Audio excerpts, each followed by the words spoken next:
जय जगन्नाथ। आज भिडियो रे आपण जानिबा को पाइबे चंदन यात्रा आमर कहीं हुए, केबेठारु आरंभ हुए आ तार विधि सब कौन रही। कथार अच्छी दोले तु दोल गोविंदम चापे तु मधुसूदनम रथे तु वामनम दृष्टा पुनर्जन्म न विद्यते। विश्वास करा जाए जे दोल पूर्णिमा दोल गोविंद दर्शन एवं चापखेल समय मधुसूदन दर्शन और रथरे जगन्नाथ को वामन रूप दर्शन कले आउ पुनर्जन्म मिल न थाए, आमको मोक्ष मिलता।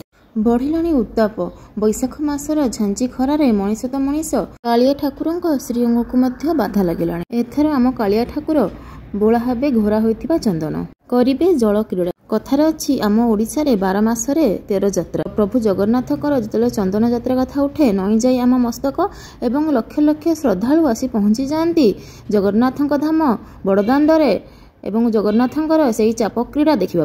कौन ये चंदन यात्रा और केमिति चाप खेलती आम कालिया ठाकुर भक्तों मन में अनेक प्रश्न। चलतु आज सब चाषी भाई चाष और अनुकूल दिवस हूँ अक्षय तृतीया। यही अक्षय तृतीय चाषी भाई अक्षय अनुकूल करे क्षयहीन मंत्र मंत्रित होइथिबा एही पर्व प्रत्येक वर्ष बैशाख मास शुक्लपक्ष तृतीय तिथि पालन करा जाए।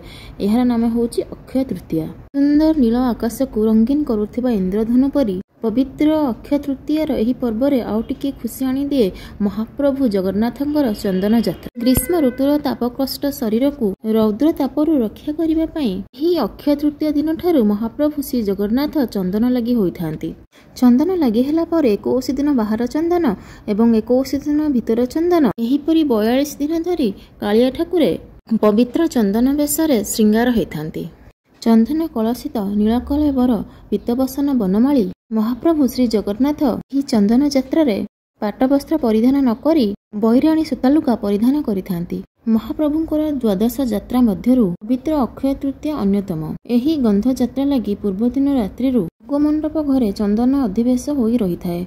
सकाळ धूप सरिबा परे भक्त चंदन श्रीमंदिर को 3 बार परिक्रमा करी प्रभुंक सर्वांग शरीर रे लागि होई थाए। एहा परे कालिया ठाकुर चंदन लागि बेश हेला परे जात भोग अनुष्ठित होई थाए। एहा परे जगन्नाथंक चलंती प्रतिमा भावे मदन मोहन भूदेवी और श्रीदेवी को आज्ञामाला प्रदान करिथांती। आज्ञामाला प्राप्त होला परे मदन मोहन मणि विमान रे विराजित होई 22 पाबच्छ पछे पछे पहुंची थांती जाई रथ खଳାରେ। सेठारे 3 बाळर बर्धकी मानकु आज्ञामाला प्रदान करिबा परे श्रीमंदिर पुरोहित और ब्राह्मणों द्वारा वनजाक रीति रे अंकुरोदन करी रथ निर्माण कार्य आरंभ होता है। एहा परे महाप्रभु को चलंती प्रतिमा मदन मोहन बेशरे महाप्रभु श्री जगन्नाथ तांको पटुआर सहित यात्रा आरंभ करिथांती नरेंद्र सरोवर को।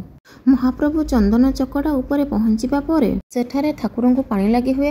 तापरे मदन मोहन भूदेवी और श्रीदेवी सह पूर्वरु निर्मित 2टी चापरे जाई विजय हो जाती एवं यहाँ परे मदन मोहनकर जलक्रीड़ा बा चाप खेल आरंभ होता है। सुनंदा नामनी चापरे रामकृष्ण जमेश्वर लोकनाथ मार्कंडेश्वर नीलकंठेश्वर और कपालमोचन नामक पंचु पांडव सेमाने विराजमान करिथांती। ती शुभ्र धला रंगर बैराटिका चापरे भूदेवी श्रीदेवी सह स्वयं मदन मोहन विराजित होइथांती।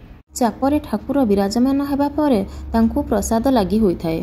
तो लागि हेबा परे विजय कहाली बाजी नौका विहार लीला आरंभ होइथाए। पवित्र अक्षय तृतीया अवसर में नरेंद्र पुष्करणी रे चाप खेलार प्रस्तुति प्रणाली बहुत दिन पूर्व ही आरंभ हो जाए। हिंदू वर्षर शेष पूर्णिमा अर्थात चैत्र पूर्णिमा रे पूर्व वर्ष चाप खेला पर नरेंद्र पोखरी रे बुड़ाई रखा जाइथिबा नौका को ऊपर को अणा जाए। एहा परे ताकु मरामती करी चंदन यात्रा पई चाप सजाई रखा जाय थाए। पवित्र चंदन यात्रा रे महाप्रभुंकर दिन बेला जल क्रीड़ा समाप्त होला परे पुनर्बार चाप आसी घाटरे लगी थाए। तापरे सेवक माने महाप्रभु को चंदन चकड़ा ऊपर को आनी थांती। परे सुगंधित जल रे भगवान जल क्रीड़ा करिथांती एवं तापरे छेनारे प्रस्तुत मांडुआ भोग ठाकुर को लगी हुई थाए। तापरे पुनर्बार महाप्रभु रात्रि रे नौका विहार करिथांती। परि भाबे चाप खेल समाप्त होला परे मदन मोहन मणि विमान रे बसी श्रीमंदिर को प्रत्यावर्तन करिथांती।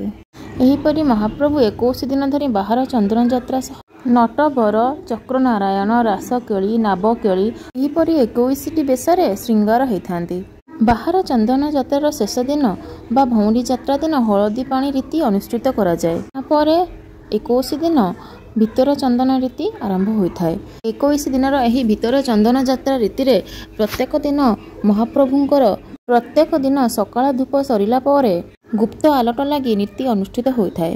ଏହାପରେ ସର୍ବାଙ୍ଗ ଶରୀରରେ ଚନ୍ଦନ ଲାଗି ହୋଇ ପ୍ରଭୁ ମଦନମୋହନ ଶ୍ରୀମନ୍ଦିର ଭିତରେ ଥିବା ଜଳକ୍ରୀଡ଼ା ମଣ୍ଡପରେ ଜଳକ୍ରୀଡ଼ା କରିଥାନ୍ତି। ଜଳକ୍ରୀଡ଼ା ସମାପ୍ତ ହେଲା ପରେ ମହାପ୍ରଭୁଙ୍କର ମଧ୍ୟାହ୍ନ ଧୂପ ରୀତି ଆରମ୍ଭ ହୋଇଥାଏ। ଏହି ଦିନ ମାନଙ୍କରେ ମହାପ୍ରଭୁ ପାଟବସ୍ତ୍ର ବଦଳରେ ବୈରାଣୀ ବସ୍ତ୍ର ପରିଧାନ କରନ୍ତି। ଏହି ବସ୍ତ୍ର ପ୍ରତ୍ୟେକ ଦିନ ସନ୍ଧ୍ୟା ଦେବା ପୂର୍ବରୁ ମହାପ୍ରଭୁଙ୍କ ପାଇଁ କଢ଼ା ହୋଇ ରଖା ହୋଇଥାଏ। ଦୀର୍ଘ 42 ଦିନ ଧରି ଏହି ଯାତ୍ରା ଚାଲିଥାଏ। ଏହି 42 ଦିନର ଯାତ୍ରା ସରିବା ପରେ ମହାପ୍ରଭୁ ସ୍ନାନ ମଣ୍ଡପରେ 108 ଗରା ସୁବାସିତ ଜଳରେ ସ୍ନାନ କରି ଚନ୍ଦନ ଯାତ୍ରା ସମାପନ କରିଥାନ୍ତି। ବର୍ତ୍ତମାନ ଆପଣମାନେ ଜାଣିପାରିଥିବେ ଚନ୍ଦନ ଯାତ୍ରା କିପରି ହୁଏ। ଆଉ ଯଦି ଭିଡ଼ିଓଟି ଆପଣଙ୍କୁ ଭଲ ଲାଗିଥିବ ତାହେଲେ ଭିଡ଼ିଓଟାକୁ ଆଜି ନିଶ୍ଚୟ ସମସ୍ତଙ୍କ ସାଙ୍ଗେ ସେୟାର କରିଦେଲେ ସମସ୍ତେ ଜାଣିପାରିବେ ଚନ୍ଦନ ଯାତ୍ରାଟା ଆମର କେମିତି ହୁଏ ଆଉ ତାର ରୀତିନୀତି ଜଗନ୍ନାଥ ମହାପ୍ରଭୁଙ୍କର କ'ଣ କ'ଣ ଅଛି। ଏହିଭଳି ନୂଆ ଭିଡ଼ିଓ ଦେଖିବା ପାଇଁ ଚାହୁଁଥିଲେ ଚ୍ୟାନେଲଟିକୁ ସବସ୍କ୍ରାଇବ୍ ମଧ୍ୟ କରିଦେବେ ଆଉ ମୋତେ କମେଣ୍ଟ କରିକି ନିଶ୍ଚୟ ଜଣାଇବେ ଭିଡ଼ିଓଟି ଆପଣମାନଙ୍କୁ କେମିତି ଲାଗିଲା। ଆଜିର ଭିଡ଼ିଓଟି ଏତିକି, ପୁଣି ଦେଖାହେବ ଗୋଟେ ନୂଆ ଭିଡ଼ିଓରେ। ओम नमो भगवते वासुदेवाय। ओम जगन्नाथाय नमः।